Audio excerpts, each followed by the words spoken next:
High court తీర్పుపై Congress party నాయకులు న్యాయ సలహాలు తీసుకునే ఆలోచన చేస్తున్నారు. హైకోర్టు ఇచ్చిన తీర్పుపై హైకోర్టు డివిజన్ బెంచ్కు వెళ్లాలని పార్టీ మారిన ఎమ్మెల్యేలు ఆలోచన చేస్తున్నారు. పార్టీ ఫిరాయింపులపై నిర్ణయాలు తీసుకునే అధికారం స్పీకర్కే ఉంటుందని నిపుణులు అంటున్నారు. స్పీకర్ను డిక్టేట్ చేసే అధికారం హైకోర్టుకు లేదని, విచారణను తామే చేస్తామని కోర్టుకు వివరించేందుకు స్పీకర్ కార్యాలయం సిద్ధమవుతోంది.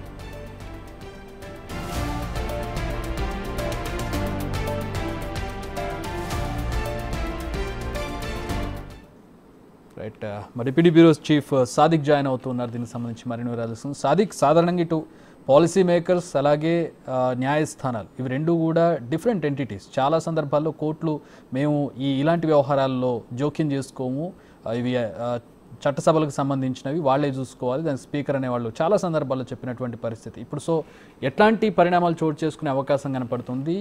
ఎంతవరకు అంటే స్పీకర్ కార్యాలయం ఎలాంటి అంశాలతో ముందుకు వెళ్ళబోతోంది?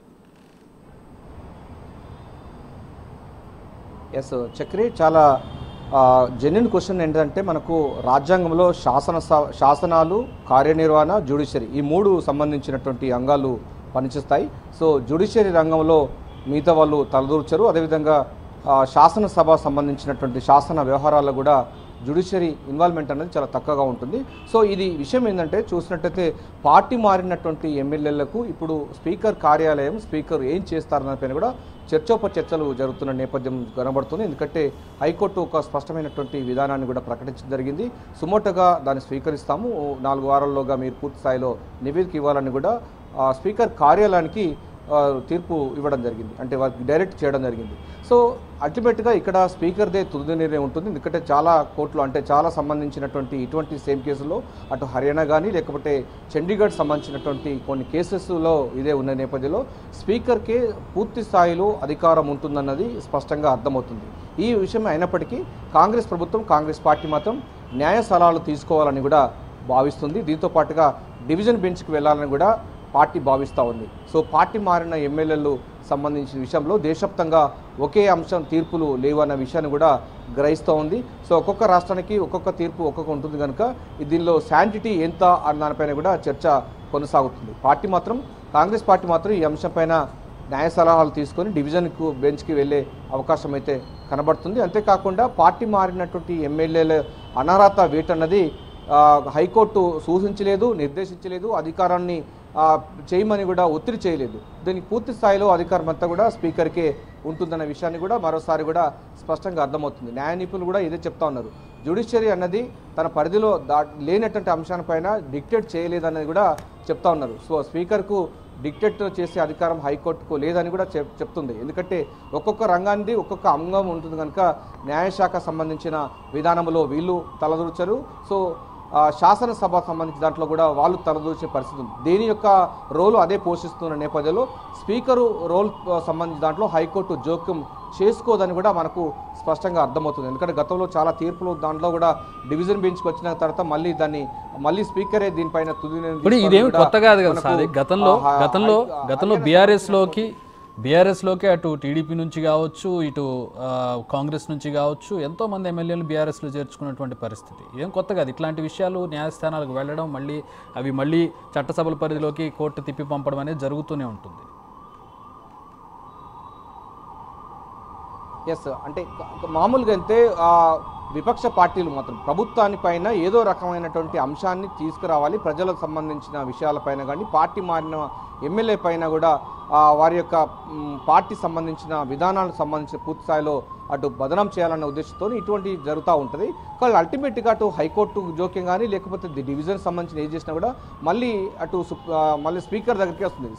స్పీకర్ అన్నది ఇక్కడ మనకు సుప్రీం అని చెప్పొచ్చు చక్రి. దీనిలో ప్రధానమైన అంశాలు పార్టీ మారిన ఎమ్మెల్యేలు కానీ, ప్రస్తుతం ఉన్న ఎమ్మెల్యేలకు ఏదన్నా ప్రోటోకాల్ సమస్య వచ్చినా కానీ, ఇతర గౌరవ మర్యాదలకు వాటిల్నా కూడా వీటన్నిటికీ అధికారం అంతా కూడా స్పీకర్ పరిధిలోకి వస్తుంది. నాకు స్పీకర్ తప్ప మిగతా హైకోర్టు కానీ ఇతర జోక్యం అనేది చాలా తక్కువగా ఉంటుంది, అసలు పనిచేయదని చెప్పవచ్చు. ఎందుకంటే ఇటీవల కొంతమందికి ప్రోటోకాల్ వివాదం వచ్చినప్పుడు వాళ్ళు హైకోర్టుకు వెళ్ళలేదు, ఎక్కడికి వెళ్ళలేదు, స్పీకర్కే వచ్చిన సందర్భం ఉంది. సో స్పీకర్ అన్నది అల్టిమేట్ ఉంది. స్పీకర్ ఏం చేస్తారు దానిపైన కూడా మాత్రమే మనము ఇక్కడ చర్చించాల్సిన అవసరం ఉంది. హైకోర్టు ఇచ్చిన తీర్పు ప్రకారంగా మాత్రం స్పీకర్ కార్యాలయం ఈ పార్టీ మారినటువంటి ఎమ్మెల్యేలు అంటే ముగ్గురు సంబంధించి దానిపైన కూడా అటు బీఆర్ఎస్ పార్టీ కోర్టుకు వెళ్ళింది. తెల్ల వెంకట్రావు కానీ, దానం నాగేందర్, కడియం సేర్ ఈ ముగ్గురు మైన వెళ్ళింది. కానీ వాస్తవంగా అయితే 10 మంది దాకా పార్టీ మారిన సందర్భం ఉంది, మరో 10 మంది ఎమ్మెల్సీలు కూడా పార్టీ మారిన సందర్భం ఉంది. సో ఒకసారి అప్లికేబుల్ అయితే మిగతా అందరు కూడా అప్లికేబుల్ అవుతుంది. సో ఈ అంశం పైన మనం పక్కన పెడితే సో స్పీకర్ అన్నదే పూర్తి స్థాయిలో ఆయన యొక్క అధికారం ఉంటుంది కనుక మళ్ళీ స్పీకరు